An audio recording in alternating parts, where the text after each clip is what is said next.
It honestly surprises me how many people still think that you need to buy one whole Bitcoin. When you want to buy Bitcoin, you need to buy $100,000 worth, $103,000 worth today. In this video, I want to explain to you that you don't need to buy whole Bitcoins. You can actually buy fractions. Let's get started. On this spreadsheet that I prepared for you, I have some pretty simple numbers. We can see here Satoshis and Bitcoin. Satoshis are fractions of Bitcoin. It's like dollars and cents. So $1 is equivalent to 100 pennies. So for example, we see here, I have just a dime sitting here, 10 cents. 10 cents is $0.1. This $100 bill is 10,000 pennies because there are 100 pennies for every dollar that's included in this note. So we see for Bitcoin, one Bitcoin can be split into 100 million units called Satoshis. So when someone tells you stack sats, buy Satoshis, you can buy all these Satoshis, whenever people say that to you, what they're saying is you can buy fractions of Bitcoin. So in this case, like I said, one Bitcoin is 100 million Satoshis. If you want 0.1 Bitcoin, that's 10 million Satoshis. If you want 0.01 Bitcoin, that's a million Satoshis, and so on. 100,000, 10,000, 1,000, 100, 10, and 1. So one Satoshi is 0.00000001 Bitcoin. And the reason why I'm telling you this is because you don't need to go and buy $100,000 worth of Bitcoin. You can go ahead and buy $1, $10, $5, $100, whatever you can afford. You can exchange your dollars for Bitcoin. So for example, this 10 cents here would be able to buy 100 Satoshis. Today, $1 is equivalent to about 973 Satoshis. The dollar price of Bitcoin was at 1 cent in February of 2010. $1 could be exchanged for 10 billion Satoshis. In July 2010, a Bitcoin was worth 10 cents. As more people want Bitcoin, the price goes up. So in July 2010, one Bitcoin was 10 cents. You could buy 1 billion Satoshis for $1. So in this case, you could buy 10 Bitcoin for $1. It's simple math. Here you could buy 100 Bitcoin for $1. In February 2011, Bitcoin went to $1. So you could buy 1 Bitcoin or 100 million Satoshis for $1. In June 2011, Bitcoin was at $10. You could buy 10 million Satoshis per dollar. April 2013, it was at $100. You could buy a million Satoshis. November 2013, $1,000. You could buy 100,000 Satoshis, and so on. So most recently, actually today, when I'm recording this video, one Bitcoin is worth $103,000. So with $1, you can buy 971 Satoshis. So when you look back, you might think, oh, I'm too late. I can't afford how many Satoshis I want. I can't afford a whole Bitcoin, meaning that there isn't even a point of me trying to accumulate Bitcoin. A lot of people genuinely think this way. They think there's no point of accumulating Bitcoin because they have unit bias. They want to buy a whole Bitcoin. They just see one Bitcoin and they think that's what I want. They don't want 0.1 Bitcoin because to them it feels like they're not accumulating a whole thing, a whole of whatever it is. Unit bias is basically just people thinking that if they can't have a whole unit, then they don't want it. So what they do is, because they can't afford a whole Bitcoin, because one Bitcoin is $103,000, nobody has $103,000 just lying around. Because they can't afford a whole Bitcoin, they think, maybe I'll buy this altcoin. Maybe I'll buy BCH, BSV, XRP, Nano, Caspa, Ethereum, all these other random coins that are available. So instead of buying fractions of a Bitcoin, so instead of buying, let's say, 0.01 Bitcoin for $1,000, they go ahead and put that $1,000 into some random meme coin because they can instead buy 1 million, 2 million, 5 million, 10 million coins.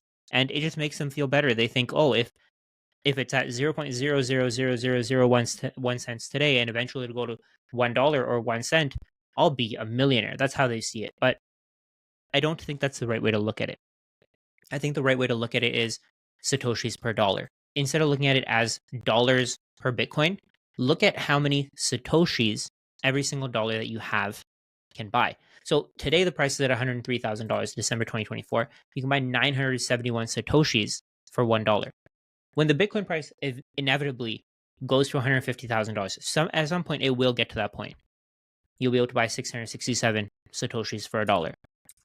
When Bitcoin goes to $250,000, you'll be able to get 400 Satoshis for $1. When Bitcoin goes to $500,000, you'll be able to get 200 Satoshis per $1 million, 100 Satoshis per $1, $2 million, 50 Satoshis per $1, and so on. So at $100 million, I don't know when that'll happen. I don't know if that could happen over the next 10 years, if it could happen over the next 50 years. Eventually, it will happen because the denominator here, Bitcoin per $1, the denominator can expand as long as the government can print money, as long as the government can borrow money, as long as it can create more money and add it to the economy. At the end of the day, these are just pieces of paper. If someone's willing to accept these things, why wouldn't governments and central banks create more? Why wouldn't they? There's no reason for them not to. It's an arbitrage opportunity for them. They can give away a piece of paper, they can get back something of value. If your government can pay you in pieces of paper for working, then why wouldn't it? Why would it not want you to take pieces of paper in exchange for your time, your energy, your labor, your effort? So over time, we're going to continue to see more and more dollars being added to the economy. At some point, people won't want dollars for Bitcoin. They won't want to exchange their Bitcoin for dollars. And the reason for this, of course, is because, again, there's no limit. There are an unlimited number of dollars that can exist. There's only 21 million Bitcoin that will ever exist. So the point here is that over time, as the price goes up, what it means is that at 1 cent, people could buy 100 Bitcoin for $1. But at a point, the Bitcoin at that price ran out. In July 2010, people were able to buy 10 Bitcoin for $1. But at some point, the people who were willing to sell their Bitcoin, their 10 Bitcoin for $1, they ran out. Over time, the number keeps rising because the people who are willing to sell at these lower prices are constantly going to run out forever. Every single price, no matter what the price is, at some point, you'll be in profit. At some point, you'll be able to exchange your dollars for fewer Satoshis. You'll be able to accumulate fewer and fewer Satoshis until every single person who wants to buy Bitcoin has bought Bitcoin. That's what most people are not seeing here. Most people are not seeing that the amount of dollars in the system is unlimited. There's no limit to how many dollars can exist. So over time, more and more dollars will chase the same number of Bitcoin. Bitcoin's supply is inelastic. It can't change. The supply and demand doesn't matter. It doesn't matter how many people want Bitcoin. You can't increase how many Bitcoin exist. On the other hand, with things like, let's say, gold, if the price of gold were to go to $500,000 an ounce, you know for a fact, guaranteed, that people will find ways to go to space and bring gold to Earth. That's going to happen guaranteed. On the other hand, with Bitcoin, nobody can change this. Nobody can change the total supply. Nobody can change how much Bitcoin will exist in 10, 15, 20 years. Nobody can change the number of Bitcoin that are ever going to exist. What this means is, as more people figure out what Bitcoin is, more dollars will be available to be exchanged for Satoshis.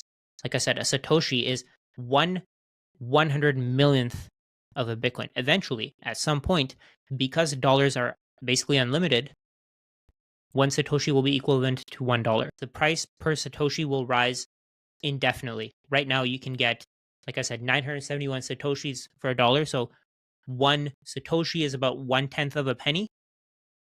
Like I said, at some point, one Satoshi will be equivalent to $1.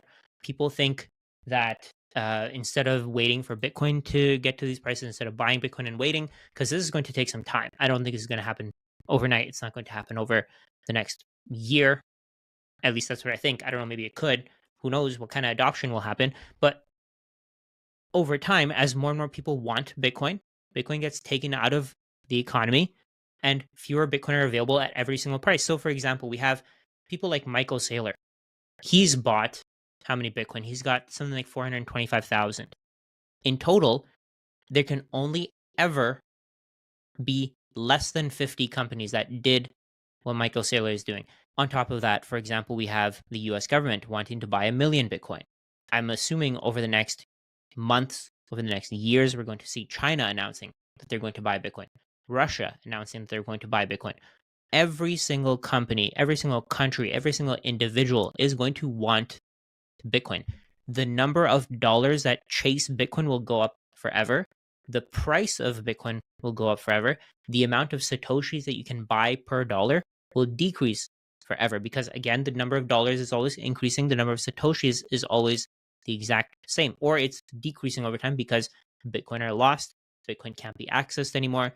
People are buying Bitcoin and they're never selling them anymore. So at some point, you're not going to be able to buy batches of 100 million Satoshis. You're not going to be able to buy batches of 10 million Satoshis. Today, it seems possible for people to buy one Bitcoin, but what happens when all the people who have bought one Bitcoin have bought and there's no Bitcoin available for people at these prices? Price is going to be pushed up. So what we're going to see is there's in total 60 million millionaires in the world, 21 million Bitcoin in total. We're going to see Bitcoin's price rise past $1 million when all of these millionaires figure out what Bitcoin is. So like I said, right now you can buy 971 Satoshis per dollar.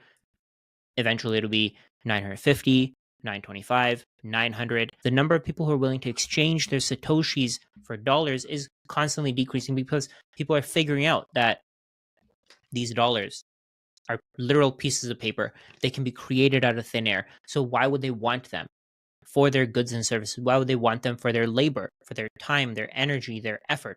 Why would they want these dollars for everything that they work for, everything that they can create, all of the effort that they put in over the next 10, 20, 30, 50 years until the end of their life? Why would they continue wanting to accumulate dollars? What's going to happen is the people who figure this out early, of course, are going to be able to get more Satoshis for every single dollar that they want to exchange. Over time, people are going to be working for Bitcoin. So for example, right now, let's say you're making $30 an hour. You're going to be able to buy 30,000 Satoshis, about 29,000 Satoshis, whatever the number is. When Bitcoin becomes money and it's widely used as a medium of exchange, unit of account, and a store of value, you're going to be able to get maybe 300 Satoshis for an hour. More and more people will be able to do the same things that you do. The skills that you have will be more widely dispersed, and people will be willing to give away more of their time for fewer Satoshis because they know in every other currency, the value of their time is decreasing. It's literally melting as we speak. So if you think that you're too late to Bitcoin, if you think that maybe Bitcoin's price has gone up too much, $103,000 is way too high, I think you need to get away from this way of thinking. I think you need to try to change your mind. $103,000 per Bitcoin is actually extremely cheap when you look at the possibilities here. In the future, when every single person in the world, all 8 billion people in the world want Bitcoin, I don't think you're going to meet many people who have 100,000 Satoshis, even 1 million Satoshis. If you split the entire supply of Bitcoin with all 8 billion people in the world, if it's equally split, the amount of Satoshis per person is around 260,000 per individual. If every single person had the equivalent access to Bitcoin, they'd be able to get 260,000 Satoshis over time because there are whales, there are people who are buying 100,000 Satoshis, 500,000 Satoshis, 1 million Satoshis a day. Because of this, the amount of Bitcoin that's available for everybody else, the people who haven't figured it out yet, is constantly decreasing. So for example, we're probably going to see people barely being able to save 1,000 Satoshis, 10,000 Satoshis, 15,000 Satoshis.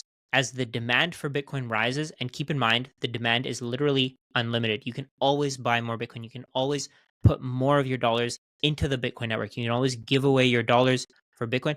As the demand for Bitcoin increases, people will give away their dollars. They'll give away everything they have for Bitcoin. This is where I think the price of a house comes in. So for example, at some point you'll be able to buy a house for 1 million Satoshis, 10 million Satoshis, 15 million Satoshis. That's 0.01 Bitcoin, 0.1 Bitcoin, or 0.15 Bitcoin. Over time, we're going to see the price of a house drop. We're going to see the price of Bitcoin continuously increase until everybody's demand is fulfilled. And like I said, there's no fulfilling all demand. People will always want Bitcoin. People will always want to accumulate more. People will always buy Bitcoin and never sell it again. This is what we're going to see over the next coming years. I don't know how long it'll cost to buy 0.01 Bitcoin at the time when you're watching this video. Right now, it costs $1,030. I made a video before this, why you should accumulate 0.01 Bitcoin. At the time, it cost $650. Bitcoin's price has no ceiling because the price of fiat currencies, the value of fiat currencies, is going to continuously decrease forever. It may seem ridiculous to say that Bitcoin's going to $1 million, $10 million, $100 million, but when you look at the math, when you look at the number of Satoshis that are actually available, you can see that this is where the world is going, and it's inevitable. Nobody can stop this. Nobody can prevent this from being the future. This is where the world is going, and the earlier you figure it out, the better off you'll be.